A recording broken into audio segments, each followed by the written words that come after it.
Halo kan, assalamualaikum. Jumpa lagi bersama saya sini di channel Bestek ID. Kali ini kita akan membahas yaitu dari ROM Apnic ROG Edition yang sudah kita install beberapa hari lalu ya kan. Di sini untuk video instalasinya kalian bisa cek aja di channel saya kan, terus itu lengkap sini. Di sini saya sudah pemakaian kurang lebih hampir ya 3 hari lebih ya kan. Ini dari videonya agak sedikit telat, mohon maaf di sini. Untuk ininya di sini dengan basis yaitu Android berapa ini, kita lihat Androidnya yaitu Android 11 kayaknya sih, Android 12 dengan di sininya dengan konfigurasinya RAM 4 GB, terus ada plus atau RAM extended, itu RAM gimmick ya kan. Sebenarnya sih gimmick, cuman ya saya akan coba aktifkan di sini. Untuk ini sih nggak terlalu berubah banget kalau pakai RAM gimmick ini, cuman ya buat keren-kerenan aja di sini. Untuk ini 2 GB maksimalnya. Lalu untuk tampilannya dari segi UI ini yang saya suka dari ROM Apnic ROG ini, pasti dari dulu dari zaman di Redmi Note 4, dari di apa Redmi 4X. Untuk apa ROM Apnic ROG ini tuh pasti cakep ya kan di sininya. Oke, di sini kita akan bahas dari spesifikasi, lalu dari tes performa, lalu dari tes gaming, fitur-fitur, kamera dan baterai, serta kesimpulan di akhir video.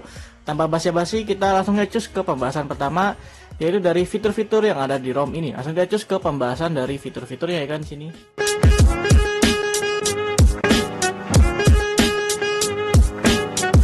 ROM Apnic ROG Android 12 ini adalah basisnya dari MIUI-nya antara MIUI 12.5 atau MIUI 13 ya kan. Bisa dibilang dari bootingnya pun keren di sini dengan logo ROG. Sudah ciri khasnya dari ROM Apnic itu pasti logonya logo-logo ROG di sini. Dan untuk tampilan UI-nya pun di sini minimalis ya kan, cakep, rapi dan lain-lainnya sih. Di sini untuk face unlock dan lain-lainnya fitur-fiturnya aman semua. Lalu dari fingerprint juga aman di sini. Nah, untuk tampilan dari UI-nya seperti ini ya kan. Kita bisa setting lagi dari ikonnya, mau diperbesar, mau di apa. Itu nggak bisa. Cuman di sini kita bisa tampilkan dari icon-icon widget yang ada di MIUI 14. Terus di bagian apa? Navigasi atas ini sudah transparan, jadi buat kalian yang ini nggak perlu ditransparasi lagi. Lalu dari fitur-fitur semuanya dari Bluetooth, WiFi, semuanya berfungsi dengan baik. Lalu dari sinyal juga menangkap dengan baik ya kan di sini. Cuman mohon maaf untuk ini HP-nya lagi ada kendala ya sih. Kendalanya cuman bukan di sistemnya, tapi di ininya aja. Ini tombol power belum saya bener, ini lagi saya beli pesan, terus SIM tray-nya juga patah kemarin. Ini harus ganti backdoor sekalian, saya udah beli juga backdoornya, atas mau saya pasang. Jadi mohon maaf kalau agak sedikit tampilannya kurang keren ya kan.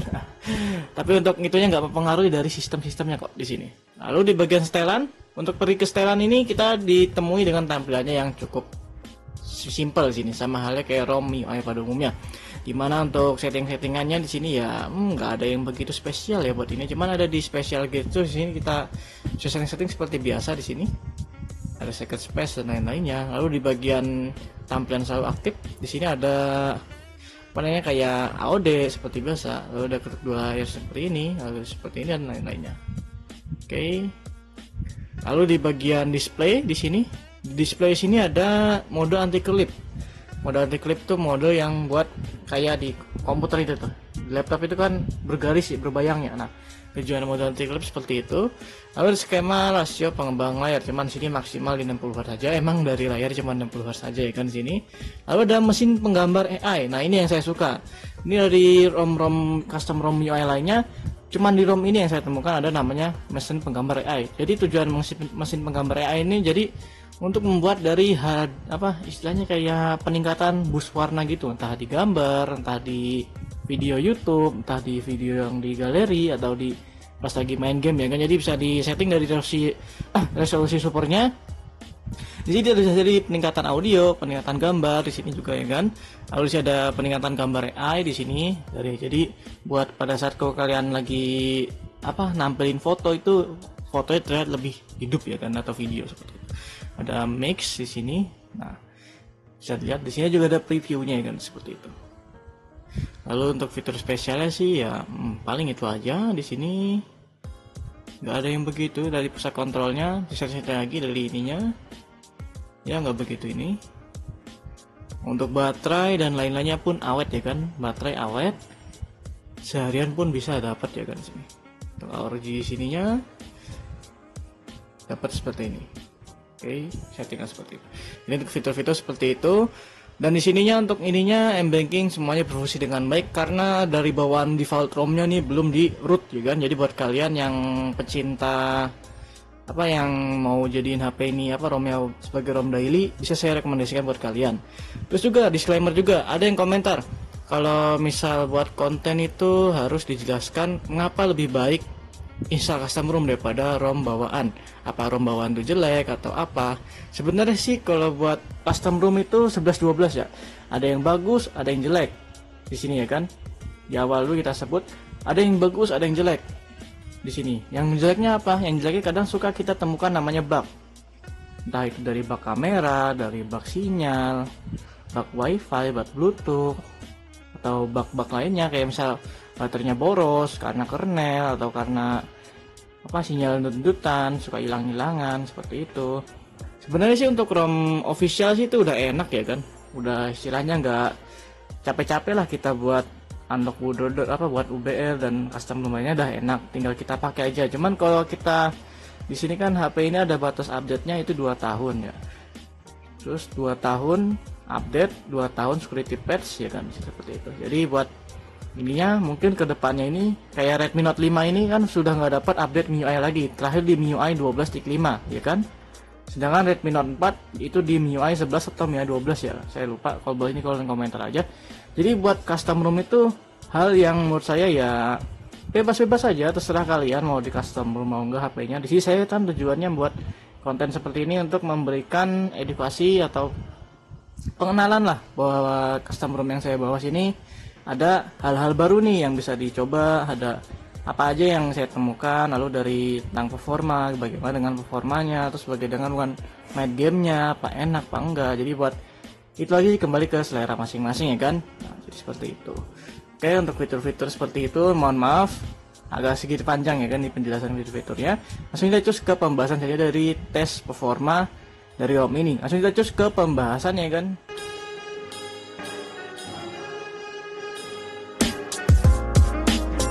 Untuk tes performa kali ini kita akan membahas dari 5 buah aplikasi tes benchmark.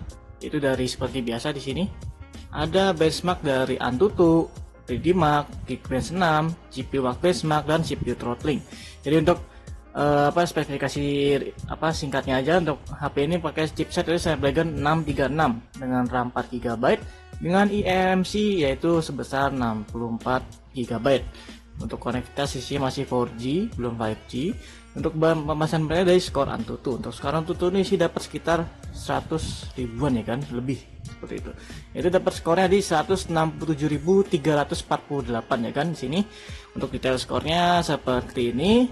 Buat mungkin ada sedikit perbedaan nanti di bagian detail skor memori. Kalau misal RAM kalian itu RAM HP kalian itu ada di 3 GB atau di 6 GB ya kan, jadi agak sedikit berbeda di poinnya aja seperti itu.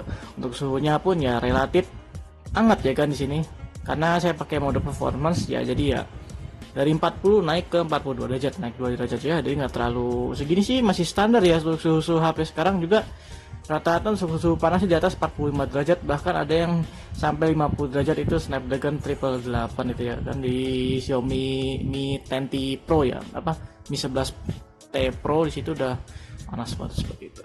Lalu untuk aplikasi selanjutnya di sini, hal itu dari aplikasi GPU Max Benchmark. Untuk GPU Max Benchmark kita dapat skor kurang lebih seperti ini ya kan, yaitu di sekitar 433.200 dengan FPS rata-rata di 40-an sampai 30 FPS paling rendahnya ya kan. Untuk skor seperti ini, untuk GPU-nya pun masih mumpuni di tahun 2023, dimana untuk skornya pun relatif baik di sini kan. Dengan harganya pun yang untuk HP ini ya udah relatif murah ya kan, yaitu di bawah 1 juta. Kalian kalau memang dapat hoki-hokinya bisa dapat di 400 sampai 600 ribu. Tapi kalau misal itu tergantung dari kondisi juga ya kan, bisa ada yang batangan atau apapun itu. Lalu dari aplikasinya dari 3D Mark. Untuk 3D Mark sini saya sudah mengetes dari beberapa tes ininya, risetnya. Untuk wildlife extreme state test kita dapat skor di sini single loopnya di 99, base loopnya di 97 dengan stabilisasinya di 98% ya kan. Bisa dilihat untuk stabilisasinya jos banget ya kan, mantap jiwa ya kan dari stabilisasinya. Oke, parah di sini. Sama halnya kayak di Redmi Note 10. Ini stabilisasinya hampir sama di sini. Lalu untuk aplikasinya dari aplikasi Geekbench 6. Untuk Geekbench 6 seperti biasa di sini saya nggak bisa nampilkan apa namanya risetnya karena dia risetnya kan nggak ada ya. Jadi kita akan running dulu di sini, kita akan setting the model performance di sini, baterai performance. Oke, sekarang ini buat tes gaming. Bisa dilihat untuk baterai risetnya awet ya kan, 18 jam belum dicas nih. Oke, belum dicas ya kan. Ini excellent, mantap. Dibuat itunya pun baterainya keren ya kan. Sini kita ke Geekbench 6 dan kita akan running benchmark di sini dan kita tunggu hingga proses benchmarknya selesai kan. Kita skip lagi dari videonya. Oke. Nah, ini ya kan untuk hasil dari Geekbench 6. Untuk skor single core kita dapat di 298 poin dan multicore-nya di 1114 poin ya kan. Untuk segini sih tergolong bagus ya kan untuk sininya. Untuk dari harga range harga pun dari sini ya skor segini ya lumayan ya kan di sini. Dari single core-nya, multicore-nya pun bagus di sini. Oke, untuk aplikasi selanjutnya dari aplikasi CPU throttling. Untuk CPU throttling di sini kita akan menjalankan kurang lebih sekitar 5 menit seperti biasa. Dan kita akan mulai dari sekarang ya kan. Kita pilih start. Dan kita lihat dari hasilnya apakah CPU throttling atau tidak. Di sini saya pakai sudah mode performance dan baterai kita ada di 58%. Dan kita akan percepat dari videonya ya kan di sini.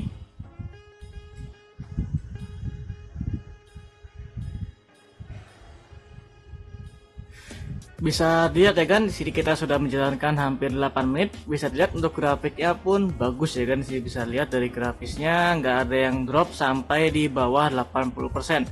Berarti di di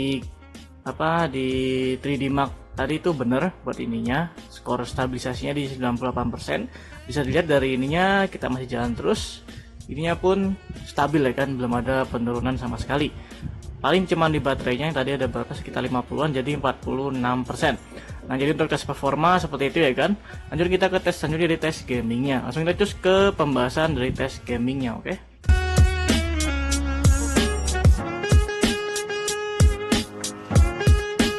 Dan game yang kita akan permainkan pertama kali yaitu adalah game PUBG Mobile. Dan di sini bisa dilihat untuk ininya kita sudah mendownload data full. Koneksitas kita pakai koneksitas WiFi di sini. Kita lihat di settingan. Untuk grafisnya kita dapat di Smooth Extreme ya kan, mantap di sini. Kita akan bermain satu match di mode Battle Royale TDM. Langsung saja tanpa basa-basi kita masuk ke dalam in-game dari game PUBG-nya, oke? Dan kita sudah dalam game dari PUBG Mobile ya kan. Untuk di sini grafisnya sebentar, ini kurang terang ya kan buat ininya. Nah, ini pas. Oke. Untuk grafik kita cari mobil dulu. Kita lihat yang naik mobil siapa aja, kita numpang di sini. Nah, nih. Untuk grafisnya di game seperti ini kita dapat di FPS-nya di sekitar berapa ini, FPS-nya di 50 sampai 55 FPS ya kan, bisa dilihat FPS seperti ini. Untuk itu juga smooth ya kan, nggak nge-lag di sini, lancar. Untuk sound pun kencang ya kan di sini, ini nggak nyebur ke kali. Coba untuk lagi posisi idle gini dapat di skor seperti ini, bisa dilihat di pesawat juga sama. Oke, kita ajakin terjun bareng, bisa dilihat ya kan, untuk FPS-nya dapat sekitar seginian. Di 50 sampai 55 fps seperti itu. Untuk ininya pun smooth di sini. Untuk di jam turbonya di sini ada setting-settingnya lagi, bisa di setting voice changer, ada timer juga, ada setting-settingnya lagi dari clear memory, record, lalu ada cache untuk menghubungin ke komputer ya kan, seperti itu. Jadi buat kalian yang suka live streaming bisa digunakan. Tapi biasanya kalau untuk live streaming HP beda lagi ya kan. Oke, kita lihat apakah ngebug di sini. Oke, nggak ngebug ya kan. Kita cari senjata dulu. Mohon maaf kalau saya permainannya nggak begitu jago ya kan. Biasa aja. Peluru diambil.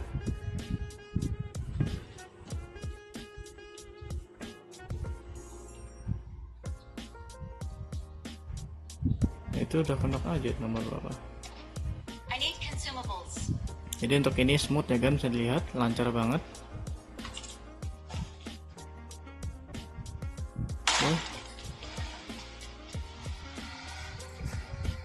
kita ke rumah seberang, kita cari senjata.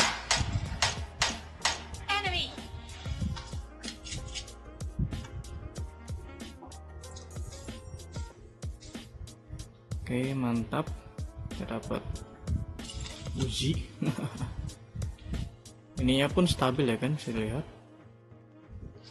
Kita cari musuh dulu dan sembari cari senjata dulu ya kan di sini. Kita skip lagi dari videonya, oke. Ya sayang sekali kan untuk PUBG kita mati duluan sini. Jadi untuk PUBG ya bisa dibilang seperti biasa sih, nggak ada kendala sih, aman. Buat ininya pun FPS juga bagus, stabil ya kan di 40 sampai 50-an standar, bisa dilihat ini. Smooth juga ya kan, tergantung dari koneksi kalian juga. Jadi untuk PUBG seperti itu, dan kita swipe dulu ke game selanjutnya ya kan di sini. Dan sekarang kita di game selanjutnya dari game Mobile Legend. Untuk game Mobile Legend di sini kita dapat settingan yaitu di frame rate tinggi dengan grafis juga tinggi kan. Di sini kan kita setting tekanan semua karena sebelumnya saya mainan cuma di setting biasa aja. Enggak tekanan.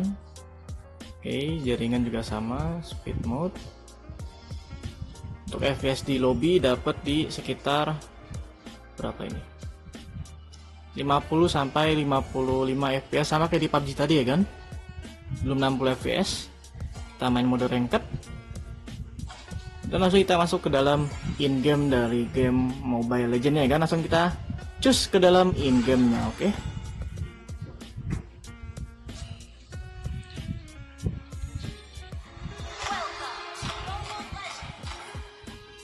Dan kita sudah dalam gameplay dari game Mobile Legends ya kan, bisa dilihat untuk ininya pun semut di sini, nggak nge-lag sama sekali ya kan untuk ininya. Jadi saya pakai hero langganan kecoa di sini. Untuk FPS di sini dapat di sekitar segini ya kan, di 40 sampai 55 FPS. Nah ini 60, mantap, bisa 60. Untuk ininya bisa dilihat smooth ya kan. Untuk main di sini nggak ada yang jadi rumor ya, apa jadi jungle ya udah, saya jadi jungle di sini. Kecoa jungle juga nggak apa-apa sih sebenarnya, cuman MM-nya 3, buat apa MM 3 di mid semua lagi. Kebiasaan user ini ya, GM ke bawah ya gini ya. Kita kasih paham dulu sih ini, cuman kalau level 4 sih saya sih jangan apa namanya, jangan sering-sering ngebuff ya ininya.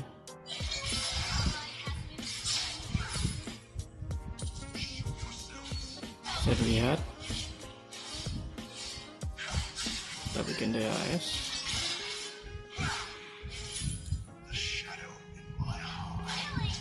Lancar ya kan di sini, nggak ada nge-lag sama sekali. Oke, kita skip dulu dari videonya, kita ke warnya, oke. Dan untuk Mobile Legends seperti biasa berjalan dengan lancar ya kan, tanpa ada kendala sama sekali di sini. Alhamdulillah kita win, kita dapat MVP juga, mantap. Cuman nggak dapat maniak atau efek ya kan, karena lawannya sedikit tebel-tebel di sini, kayak Yin dan lain-lainnya. Oke, kita dapat ini kok Amongen di sini, mantap. Oke. Jadi untuk gaming di ROM ini seperti biasa lancar. Kalau kalian punya pengalaman sendiri, boleh share aja di kolom komentar ya kan. Kalian sharing-sharing di situ, kita akan sharing-sharing. Langsung aja kita ke pembahasan saja dari penggunaan baterai menurut saya ini. Langsung aja cus ke pembahasan penggunaan baterainya, oke?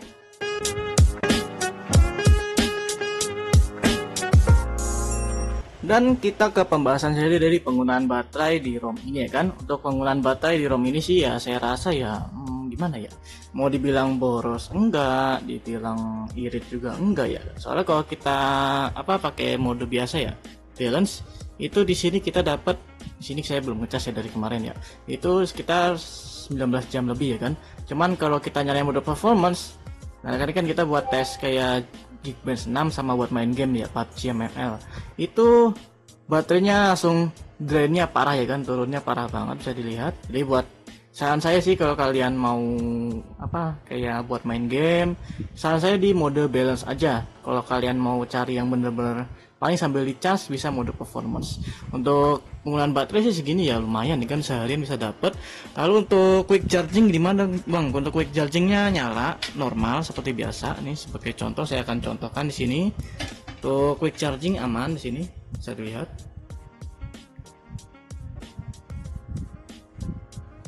Untuk ininya isi daya cepat terbaca ya kan di sini. Buat quick chargingnya aktif. Isi dayanya pun cepat di sini kan, jadi bisa dibilang untuk semuanya pun berjalan dengan lancar. Untuk chargingnya pun lumayan. Di sini saya pakai charger yang bawaan dari Redmi Note 8, yaitu 18 watt, tapi chargernya tuh 22 watt ya kan, saya beli.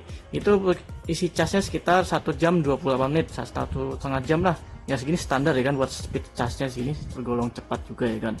Nah, jadi untuk penggunaan baterai seperti itu. Dan lanjut kita ke pembahasan saja dari tes kamera dari ROM ini. Langsung kita cus ke pembahasan tes kameranya ya kan.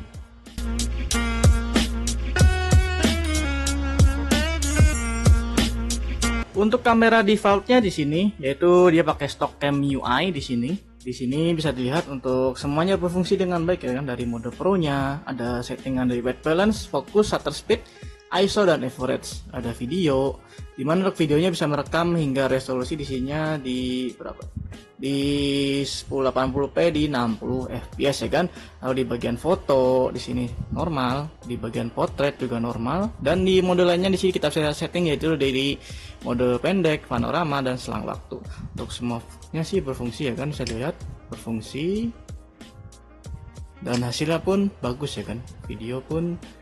Hasil video pun juga lancar. Di sini nggak ada stutter, patah-patah nggak ada ya kan, di sini bisa dilihat. Ini pun baik seperti itu. Untuk di settingannya di sini settingan kameranya kita bisa setting lagi di sini, dari ada menu-menu kayak watermark, rekomendasi, kualitas gambar, dan saya kayak pokoknya settingan kamera MIUI pada umumnya kan sini. Lalu di sini kita bisa nginstal dari Gcam juga. Untuk Gcam ini saya pakai aplikasi third party ya kan. Untuk Gcam semuanya berfungsi dengan baik, dari mode potretnya, dari mode malamnya, kita bisa setting lagi dari sini ada timer, fokus, ada sky mode, ada rasio, dan di setting-settingnya pun penuh. Kita bisa setting lagi dari gestur dan lainnya, bisa kita tambahkan dari config ya kan di sini. Mantap. Untuk yang mau link Gcam-nya boleh cek aja di channel saya atau kayak akan tambahkan di deskripsi, oke? Untuk semuanya berfungsi dengan baik dari kamera. Nah, kamera lalu dari video pun bagus ya kan, videonya cakep di sini, stabil seperti itu. Nah, untuk videonya, untuk hasil sampel foto dan video kalian bisa simak atau cek di slide berikut ini ya kan, kalian bisa lihat di situ.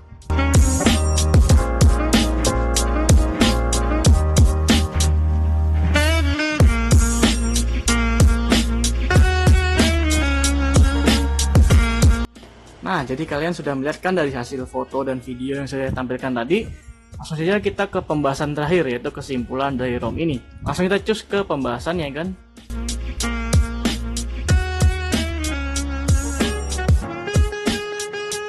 Custom ROM Ahmnik ROG Edition Android 12 ini adalah sebuah custom ROM yang dibuat oleh developer yang namanya Lucas Vasconcelos ya kan, namanya agak ke Eropa-Eropaan, banyak orang Eropa sih.